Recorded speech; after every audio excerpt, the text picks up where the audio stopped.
Social science, STGT, social science, economics, MCQ with explanation. Second set, প্রথম সেটে 35টা প্রশ্ন explanation সহ আলোচনা করেছি। অবশ্যই যেগুলির এক্সপ্লেনেশন হয় সেগুলির এক্সপ্লেনেশন আমি দিয়ে থাকি। এখন সেকেন্ড সেট নিয়ে আলোচনা করব। এই সিরিজে 10টা সেট নিয়ে আলোচনা করব। 10টা সেটে 35টা প্রশ্ন করে, প্রত্যেকটা সেটে এক্সপ্লেনেশন সহ সেটা 70টা হয়ে যেতে পারে। তোমরা পরীক্ষার জন্য প্রস্তুতি নিতে এই সেটগুলি খুব বেশি সাহায্য করবে, কারণ এটা ঐশ্বরিক একাডেমির তরফ থেকে খুব রিসার্চ বেস করে প্রশ্নগুলি তৈরি করা হয়েছে। আমার মনে হচ্ছে তোমরা এই প্রত্যেকটা সেট থেকে ধারণা পেয়ে যাবে। যদিও এর আগে কোনো পরীক্ষা হয়নি, নতুন সিলেবাস টিআরবিটি থেকে করা হয়েছে, এই গত মাসে করা হয়েছে। তাই এই সেটগুলি তোমাদের যথেষ্ট সাহায্য করবে।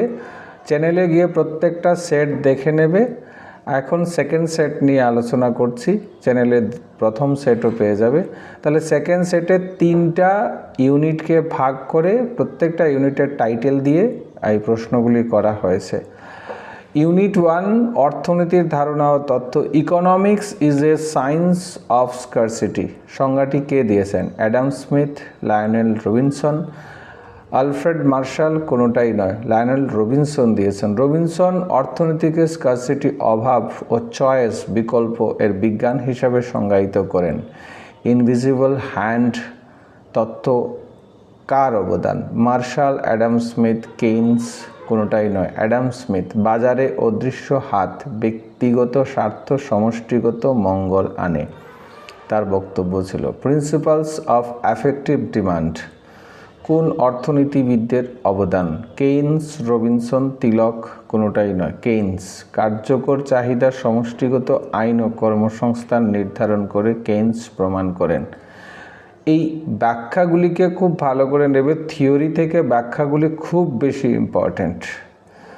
আইসোকুয়েন্ট কার্ভ কি নির্দেশ করে? শ্রম চাহিদা, শ্রম উৎপাদন, সমবেগ, কোনোটাই নয়, সম উৎপাদন। আইসোকুয়েন্ট এর বিভিন্ন উপাদান মিশ্রণে সম উৎপাদন পাওয়া যায়। ইনডিফারেন্স কার্ভ কি বোঝায়? সম উৎপাদন, সম উপযোগ, সমবেগ, কোনোটাই নয়, সম উপযোগ। ভোক্তার জন্য সমান সন্তুষ্টি প্রদানকারী পণ্য সমষ্টির সমন্বয়কে বলা হয় ইনডিফারেন্স কার্ভ, সম উপযোগ। পারফেক্ট কম্পিটিশনের বৈশিষ্ট্য কোনটি নয়? কোনটি নয়? প্রশ্নটা দেখবে, পারফেক্ট কম্পিটিশনের বৈশিষ্ট্য কোনটি নয়? অনেক ক্রেতা বিক্রেতা, সমজাতীয় পণ্য, দাম নির্ধারণ বিক্রেতার হাত, কোনোটাই নয়। দাম নির্ধারণ বিক্রেতার হাত। নিখুঁত প্রতিযোগিতায় দাম নির্ধারণ হয় বাজার দ্বারা। প্রাইস ডিসক্রিমিনেশন কোন বাজারের বৈশিষ্ট্য? Monopolistic, monopoly. পারফেক্ট কম্পিটিশন, কোনোটাই নয়, মনোপলি। একচেটিয়া বাজারে একই পণ্যের বিভিন্ন দাম নেওয়া হয়। ইলাস্টিসিটি অফ ডিমান্ডের সংজ্ঞা কে দেন? অ্যাডাম স্মিথ, মার্শাল, অবশ্যই মার্শাল, কেইনস, কোনোটাই নয়, মার্শাল। মার্শাল ডিমান্ড ইলাস্টিসিটি ব্যাখ্যা করেন দাম পরিবর্তনের চাহিদার সংবেদনশীলতা। ক্রসড ইলাস্টিসিটি বোঝায় এক পণ্যের দাম বদলালে অন্য পণ্যের চাহিদা পরিবর্তন, আয়ের পরিবর্তনের চাহিদার পরিবর্তন, উৎপাদনের পরিবর্তনের দাম পরিবর্তন, কোনোটাই নয়। এক পণ্যের দাম বদলালে অন্য পণ্যের চাহিদার পরিবর্তন। ইউনিট 1 থেকে 10 number question, marginal cost curve প্রথমে নিচে নামার কারণ কি? Fixed cost, increasing returns, diminishing return, কোনোটাই নয়। মার্জিনাল কস্ট কার্ভ প্রথমে নিচে নামার কারণ কি? এখানে সঠিক উত্তর হবে ইনক্রিজিং রিটার্নস। প্রাথমিক পর্যায়ে বাড়তি ফলনের কারণে সীমান্ত ব্যয় কমে। এবার ইউনিট 2 থেকে, ইউনিট 2 থেকে কি আছে? জাতীয় আয়, মুদ্রা, ব্যাংক পরিকল্পনা। জিডিপি মানে কি? GDP gross domestic product, gross demand product, general domestic price, কোনোটাই নয়, গ্রস ডোমেস্টিক প্রোডাক্ট। জিডিপি নির্দিষ্ট সময়ে দেশের ভেতরে উৎপাদিত সব পণ্য সেবার বাজার মূল্য হচ্ছে GDP. GNP is equal to GDP plus question mark কী হবে? আমদানি, বিদেশ থেকে নেট ফ্যাক্টর আয়, বিনিয়োগ কোনোটাই নয়, বিদেশ থেকে নেট ফ্যাক্টর আয়। NNP at factor cost is equal two what? NNP at market price minus net index tax. NNP at market price plus subsidy. GDP plus depreciation কোনোটাই নয়। NNP at market price minus net index taxed. মুদ্রার প্রধান কাজ কোনটি নয়? বিনিয়োগের মাধ্যম, মূল্য সংরক্ষণ, পণ্যের উৎপাদন কোনোটাই নয়, পণ্যের উৎপাদন। আরবিআই কোন ধরনের নীতি পরিচালনা করে? মুদ্রানীতি পরিচালনা করে। সিআরআর ক্যাশ রিজার্ভ রেশিও কি? ব্যাংকের ঋণ হার, ব্যাংকের আমানতের অংশ যা আরবিআইতে জমা। সরকারি কর কোনোটাই নয়, ব্যাংকের আমানতের অংশ যা আরবিআইতে জমা। এসএলআর কি? আরবিআইতে নগদ জমা, ব্যাংকের সম্পত্তির নির্দিষ্ট অংশ স্বর্ণ বন্ডে রাখা। সরকারি ঋণ উত্তর হচ্ছে ব্যাংকের সম্পত্তির নির্দিষ্ট অংশ স্বর্ণ বন্ডে রাখা। পাবলিক ফাইন্যান্স বলতে কি বোঝায়? পাবলিক ফাইন্যান্স বলতে সরকারের আয় ব্যয়। ডেফিসিট ফাইন্যান্সিং মানে কি? সরকারের আয় ব্যয়ের সবচেয়ে বেশি, সরকারের ব্যয় আয়ের চেয়ে বেশি। আয় ব্যয় সমান কোনোটাই নয়, সরকারের ব্যয় আয়ের চেয়ে বেশি। প্ল্যানিং কমিশনের পরিবর্তে নীতি আয়োগ কবে হয়? 2015 সালে। ইউনিট 3 থেকে, বাকি প্রশ্নগুলি ইউনিট 3 থেকে আলোচনা করব। পিতামহ অফ ইন্ডিয়ান ইকোনমিক্স কাকে বলা হয়? ভারতীয় অর্থনৈতিক চিন্তাধারার ভিত্তি স্থাপন করেন রানা ডে।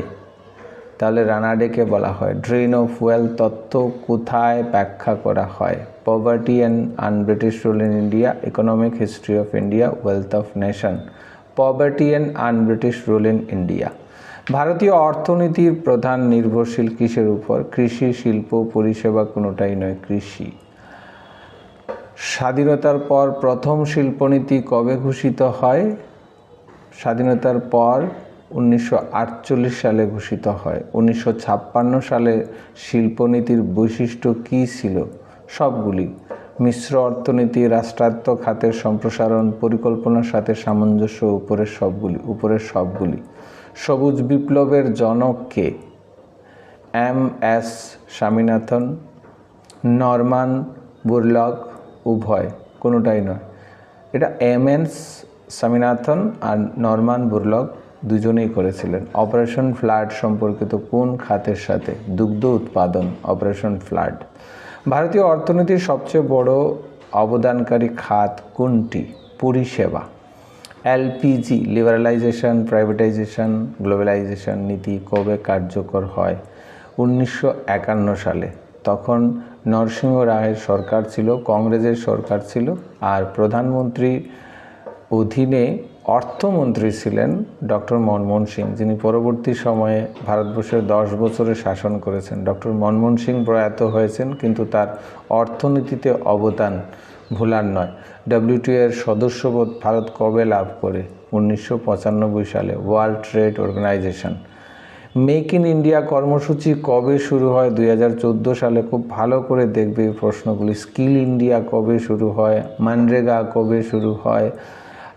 তারপর এই যে এলপিজি কবে শুরু হয়? এই নতুন যে অর্থনৈতিক দৃষ্টিভঙ্গি, এগুলি নিয়ে একটু ভালো করে দেখবে। স্কিল ইন্ডিয়া কর্মসূচি কবে শুরু হয়? 2015 সালে। বর্তমান সরকারের যে কর্মসূচিগুলি আছে এবং নীতি আয়োগ সম্পর্কে ভালো করে একটু দেখে নেবে। ভারতের সবচেয়ে বড় বিনিয়োগকারী খাত কোনটি? কৃষি, শিল্প, পরিষেবা, কৃষি। সেজ এর পূর্ণ নাম কি? এসইজেড। সেজের পূর্ণ নাম হচ্ছে special economic zone, special economic zone. আর নেক্সট কোয়েশ্চেন হচ্ছে জিএসটি চালুর বছর কোনটি? 2017। তাহলে এখানে GST, MNREGA, NITI Aayog, skill India, making India, এই প্রশ্নগুলি খুব ভালো করে দেখবে। ভারতীয় অর্থনীতির বর্তমান রূপ অর্থাৎ কারেন্ট অ্যাফেয়ার্স থেকে এই প্রশ্নগুলি দেখবে। এই ছিল কোয়েশ্চেন সেট 2।